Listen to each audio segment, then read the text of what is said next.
Hola, bienvenidos a Bin de Miares. En esta oportunidad vamos a hablar sobre planimetría anatómica. Pero antes de entrar de lleno al tema, quiero que te imagines la siguiente situación. Estás siendo operado del apéndice y antes de ser sedado escuchas a tu cirujano preguntarle a su ayudante, ¿dónde es el apéndice? Y este le responde, arribita a la derecha de los testículos. Primero, sería muy gracioso. Luego sería muy aterrador. Pero este ejemplo justamente me sirve para demostrarte que la anatomía nos sirve para comprendernos entre nosotros. Es así que se crean sistemas y terminologías que todos manejamos para aprender, aplicar y comunicar la anatomía de manera estandarizada. Entonces, aquí viene la pregunta. ¿Qué es la planimetría anatómica? Es un sistema, pero un sistema estandarizado que se utiliza para orientar, dividir y describir el cuerpo humano en el espacio. Bien, justamente gracias a esta planimetría es que podemos hablar el mismo idioma dentro de la medicina. No interesa si estás en Estados Unidos, en Francia o en Marte. O sea, la planimetría anatómica es la misma en todos los lugares. ¿Está bien? Ahora, no podemos comprender la planimetría anatómica sin conocer la posición anatómica estandarizada. Bien, entonces, te pongo un ejemplo. Mira, si yo te pregunto cuál es la distancia entre tus pies y tu cabeza, podrías decirme, no sé, 1,7 metros, por ejemplo, que es tu estatura, ¿ya? Pero si te sientas, o si te pido que te sientes, esa distancia se reduce drásticamente, ¿no? Puede reducirse a 1,40. ¿Por qué? Porque ya estás en otra posición. Tu cabeza y tus pies están en otra distancia respecto a si estuvieras parado, ¿verdad? Entonces, la posición anatómica es la postura estándar para estudiar anatomía. Entonces, para que uno pueda decir que está en una posición anatómica, debe estar de cuerpo erguido, mirada de frente, brazos a los lados con las palmas hacia adelante y pies ligeramente separados, como se ve ahí en la imagen, ¿vale? Pero ahora hablemos de planos anatómicos, ¿sí? Aquí viene la parte más interesante de este bonito tema. Los planos son áreas que dividen al cuerpo en dos mitades iguales, básicamente, ¿sí? Entonces, tenemos tres planos: el plano transversal, el plano sagital y el plano coronario.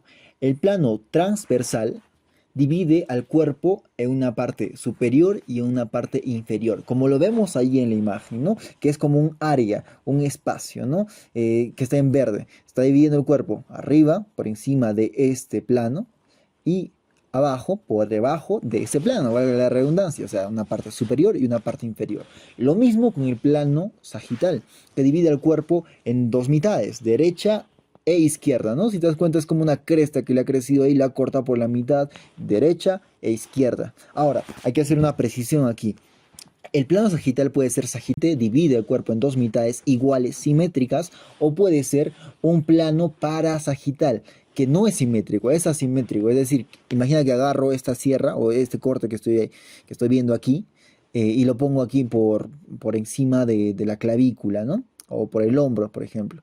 Entonces, dividiría el cuerpo efectivamente en dos mitades, una derecha y una izquierda, pero esta mitad izquierda sería más corta que la derecha, ¿no? Y sí nos sirve efectivamente para estudiar algunas estructuras anatómicas y se utiliza en algunos casos, ¿vale? Pero hay que hacer una precisión aquí también, que cuando uno dice plano sagital, siempre se va a referir a un plano sagital medio, es decir, tu mente tiene que dirigirse a ese corte que divide el cuerpo en derecha e izquierda de manera simétrica, dos partes iguales, ¿está bien? Entonces, si uno quiere referirse a un plano parasagital, tiene que especificarlo, tiene que decir un plano parasagital para que recién se entienda, ¿está bien? Ahora, vario. El plano coronario divide el cuerpo en dos mitades también, pero una anterior y una posterior. Es decir, podríamos decir una parte delantera y una parte trasera, ¿no? Pero así no se dice en medicina, ¿no? Se dice una parte anterior, ¿sí? Y una parte posterior. Justamente es este plomito que estamos viendo aquí. Está dividiendo el cuerpo en dos mitades, ¿no? Yo sé que es un poco abstracto, así que le voy a poner un poco de ejemplo aquí. Exacto. Estamos agarrando esta estructura que se llama cerebro, ¿no? Entonces estamos agarrando el cerebro y le estamos haciendo diferentes cortes. Fíjate aquí en el corte verde. El corte verde estamos dividiendo el cuerpo en dos mitades, una superior y una inferior, ¿no? Aquí está. Y así se ve, mira, desde arriba. Esta sería la parte inferior. Lo estamos viendo desde arriba, como tal. Porque le hemos hecho ese corte, ¿no? Ahora, el plano coronario es la misma estructura que estamos realizando, pero estamos dividiendo en dos partes, pero por este corte. Lo estamos haciendo el corte por este lado, ¿no? Este lado, ¿no? Estamos dividiendo el cuerpo, perdón, el cerebro en dos mitades. Anterior, que es esta, y una posterior. Ahora, el plano sagital, derecho e izquierda, ¿no? Aquí no se ve muy bien porque pues evidentemente solo estoy mostrando pues, una imagen en 2D, pero básicamente se posicionaría por aquí y partiría el cuerpo, el cerebro en dos mitades, una derecha o una izquierda, y se vería así. Esta sería la mitad derecha, ¿vale? Ahora, hablemos de los ejes corporales. Sí, básicamente son direcciones, pues, estas son estas lanzas que viajan y penetran al cuerpo o a la estructura anatómica en cierta dirección y están ligadas estrechamente con los planos anatómicos. Tenemos tres ejes corporales, uno antero-posterior, que si nos damos cuenta es el rojo de aquí, que divide o atraviesa el cuerpo de manera así longitudinal, o sea, horizontal mejor dicho, ¿ya? ¿Vale? ¿Vale? De adelante hacia atrás, ¿no? No importa si dices de atrás hacia adelante, es lo mismo, si te das cuenta es bidireccional. Ahora, el eje lateral divide o atraviesa, mejor dicho, el cuerpo de derecha a izquierda o de izquierda a derecha. Y el eje longitudinal es vertical, de arriba hacia abajo. ¿Está bien?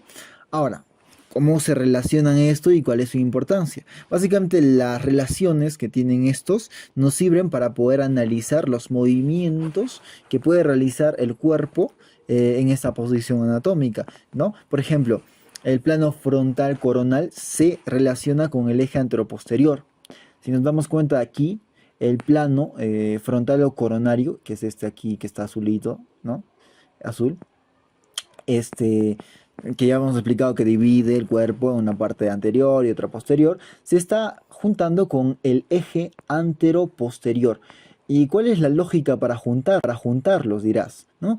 Que ambos, tanto el eje antero-posterior como el plano frontal, forman un ángulo de 90 grados cuando se juntan, si te das cuenta, ¿no? Este plano con este eje van a formar un ángulo de 90 grados. Sí, esto es muy importante, ¿vale? Ahora, el plano sagital, la misma lógica. Este es el plano sagital, ¿no? El plano sagital que hemos visto aquí, ¿ya? Y el eje latero-lateral. Aquí está el eje latero-lateral, que, si te das cuenta, también están formando un ángulo de 90 grados, ¿no? Esta cresta que te estaba mencionando con el eje transversal o latero-lateral forma un ángulo de 90 grados. Ahorita voy a explicar justamente los movimientos que se permiten en estos ángulos y voy a volver a mencionar lo que te estoy mencionando. Ahora, el plano transversal con el eje longitudinal también. Aquí está el eje longitudinal o el eje vertical.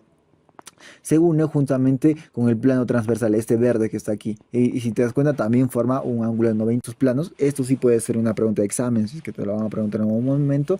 En el plano frontal, junto con el eje anteroposterior, son los movimientos de abducción y aducción, o abducción también se le llama. Voy a poner unos ejemplos aquí. Mira, esos son los movimientos de abducción y abducción. Básicamente es separar del cuerpo las extremidades, ¿no?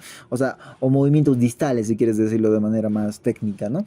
Entonces, esta es la abducción. Separar, por ejemplo, aquí está separando el brazo del cuerpo, y la abducción o aducción es acercarlo al cuerpo, ¿no? Eso básicamente, o al eje vertical, ¿no? Aquí estamos utilizando ya esa terminología, ¿no? Si te das cuenta, los movimientos que se permiten en este plano frontal coronario, ¿ya? Son principalmente porque los movimientos atraviesan o tocan el plano coronario. Por ejemplo, este movimiento de aducción se está llevando a cabo en esta dirección, ¿no? Y esta dirección justamente es la que el plano coronario está trazando, ¿no? O sea, tu brazo se está moviendo en esta dirección, en aducción, y abducción está volviendo, pero siempre en el plano coronario, si te das cuenta, ¿no? Eso. Y la misma lógica sucede en el plano sagital, ¿no? Aquí vemos el plano sagital con el eje transversal o lateral, y se permiten dos movimientos. flexión y extensión, ¿no? Entonces, estás flexionando y extendiendo tus extremidades, tanto superiores como inferiores, pero también se permite con lo que es la cabeza, ¿no? Y lo estás haciendo de adelante hacia atrás.